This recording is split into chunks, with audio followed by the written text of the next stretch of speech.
Dis, tu vas faire quoi comme film? Justement, je suis en train d'y réfléchir. J'ai fait une liste des films que j'aimerais bien traiter, mais je sais pas lequel prendre. Humain, j'ai envie de manger, donne-moi mes croquettes. Après l'émission, le chat, promis, je te donne tes croquettes. Non, tout de suite, humain. Bah dis donc, faut pas t'embêter toi, hein. Surtout pas quand j'ai la dalle. Dépêche-toi, humain, j'ai faim. Merde, je finis de travailler et tu pourras becter. Oh, mais je vais pas attendre. Je vais manger tes boyaux en te faisant harakiri et tu pourras T'as plus... dit quoi? Harakiri? Oui, tu m'as très bien compris. Je serai prêt à te tuer et tu pourras Mais je m'en plus... fous de ça, attends. Harakiri. Ah, qui rira bien, qui rira le dernier? Non. Harakiri.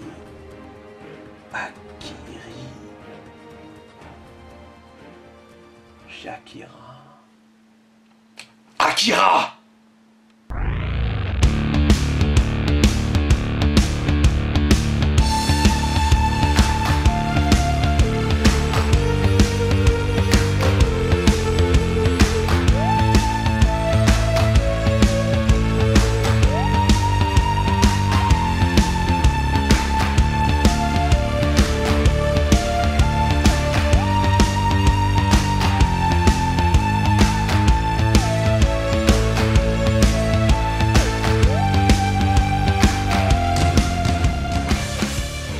Bonjour chers spectateurs et bienvenue dans Les Films et moi. Bonjour.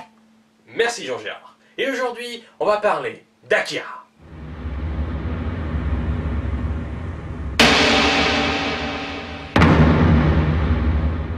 Alors, Akira est un film japonais réalisé par Katsuhiro Otomo et sorti le 16 juillet 1988 au Japon et le 6 mai 1991 en France. Le film est adapté du manga éponyme paru entre 1982 et 1990, écrit et illustré par Otomo lui-même. Bref, le film raconte l'histoire de Tokyo le 16 juillet 1988 qui est ravagée par une explosion nucléaire et notre histoire commence vraiment en 2019, soit 31 ans après la 3ème guerre mondiale. Ouais, comme début ça met l'ambiance, hein. Bref, on suit l'histoire de Tetsuo, Kaneda et le reste de sa bande dans la ville de Neo-Tokyo. Ils se disputent avec d'autres gangs rivaux en se battant sur des putains de motos contre la classe, mais qui doivent faire extrêmement mal au bras, putain. Après un énième règlement de compte entre gangs, Tetsuo croise la route d'un enfant bizarre et a un accident et se fait remarquer par les autorités. Tetsuo va subir des expériences et sera le cobaye d'un projet nommé Akira. Et je m'arrête là pour résumer du film parce qu'il n'est pas nécessaire que je vous en dise plus. Mais sachez en tout cas que ce que je viens de vous résumer, c'est seulement l'intrigue principale, parce que oui, dans le film, il y a des sous-intrigues qui sont essentielles pour l'histoire.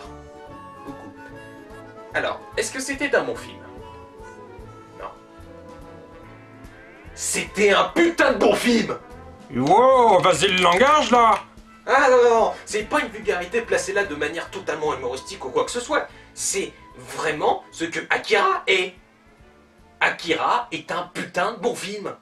Pour comprendre pourquoi Akira est un putain de film, 3 fois putain de film quand même, hein. tais-toi et laisse-moi parler. Pour comprendre pourquoi Akira est un putain de film, c'est parce qu'il ne laisse pas indifférent après visionnage. Le film brasse beaucoup de thèmes qui envoient à notre propre monde et qui nous fait réfléchir. Après, l'inconvénient, c'est qu'on se retrouve avec beaucoup de critiques et de parallèles et que donc la plupart passent un peu à la trappe et sont finalement peu exploités. Mais c'est du chipotage. Au moins, cela rajoute du background à l'univers du film. Je vous dis rien, mais sachez que le long métrage est assez pessimiste, donc regardez-le quand vous êtes en forme moralement. Ah oui, le matez pas si vous êtes dépressif ou quoi que ce soit. Ah, parce que déjà, vous louperiez l'essentiel du film et puis surtout, ça va pas vous aider à surmonter vos problèmes.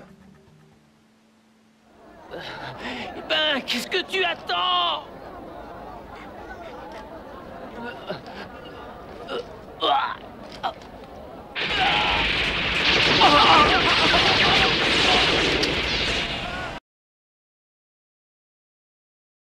Ouais, Akira est une œuvre assez graphique et n'est pas à mettre devant tout le monde. Il est assez violent et regorge de pas mal de scènes assez monstrueuses et cauchemardesques. Et encore, la scène que je viens de vous montrer, c'est pas la pire, hein. Ça renforce la claque durant la plupart des scènes du film et je déconseille aux âmes sensibles et aux enfants, c'est vraiment violent. Mais aussi, matez-le quand vous avez la tête fraîche et prête à accumuler autant d'informations. Tellement d'informations qu'il vous faudra au moins 2 visionnages pour comprendre là où le film voulait en venir. Il y a tellement de données à prendre en compte que lorsque vous verrez la fin pour la première fois, vous ferez « Hein? Mais c'est quoi ce délire ?» Alors que la deuxième vision du film, vous ferez « Ah d'accord, j'ai compris ». Mais parlons plus en détail du film. Déjà, l'animation est superbe. Non seulement c'est fluide, mais l'univers cyberpunk est très chouette à regarder et très bien pensé. Également, au niveau personnage, il n'y a que 3 protagonistes qui se distinguent vraiment et auxquels on ressent quelque chose. Kaneda, le chef de groupe un peu amusant mais sérieux quand il le faut, Tetsuo, grand ami de Kaneda, un garçon tête brûlée et inconscient, puis le colonel, grand stratège pensant qu'il a toujours raison, et on a une grosse paire dans ce libard. Sinon, le reste des personnages reste sympathique à suivre, mais la plupart ne sont finalement que peu exploités et mis en avant.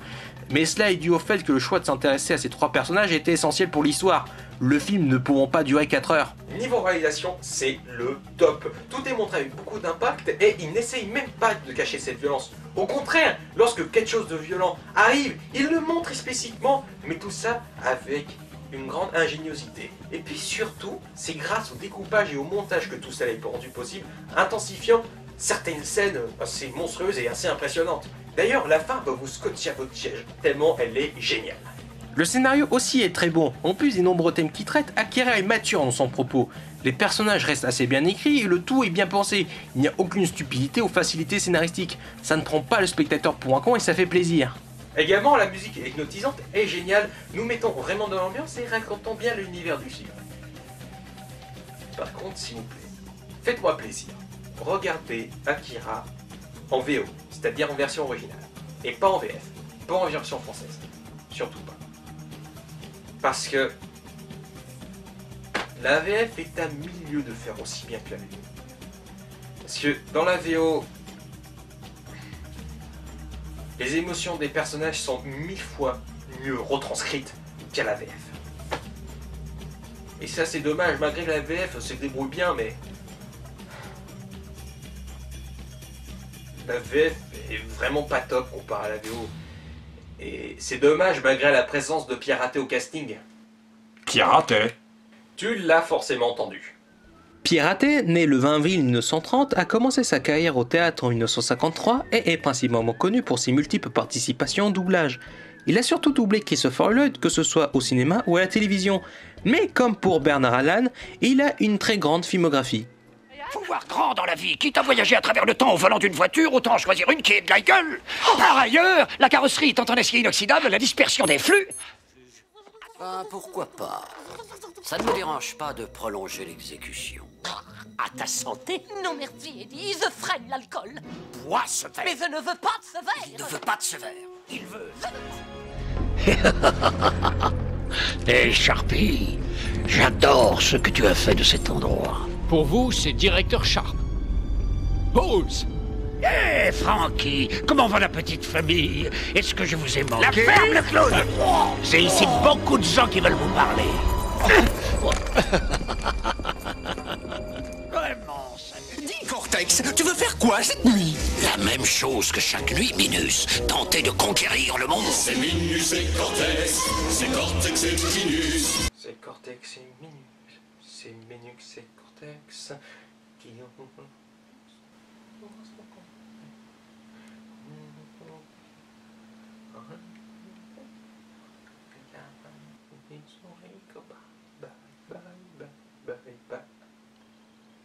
Pardon. J'ai eu une remontée de nostalgie d'un coup, désolé. Donc Pierre Raté est quelqu'un à connaître, faites un tour sur internet, voilà, c'est pas plus compliqué que ça. Donc Akira fait partie des films que vous devez voir absolument et ne manquer sous aucun prétexte. C'est une claque qui va vous retourner le cerveau pendant des jours, c'est certain. Donc, c'était l'épisode 4 des films et moi, et donc je vous dis à plus et à la prochaine, ciao! Au revoir, à plus. Tiens, c'est quoi ça?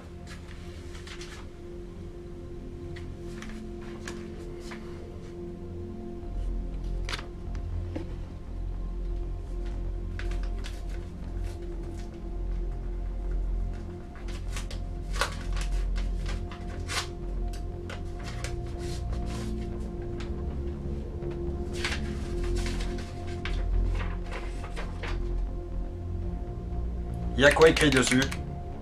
C'est marqué « Je t'aurai ». Oh, mon Dieu, une menace! Ouais, enfin, menace si on veut, hein.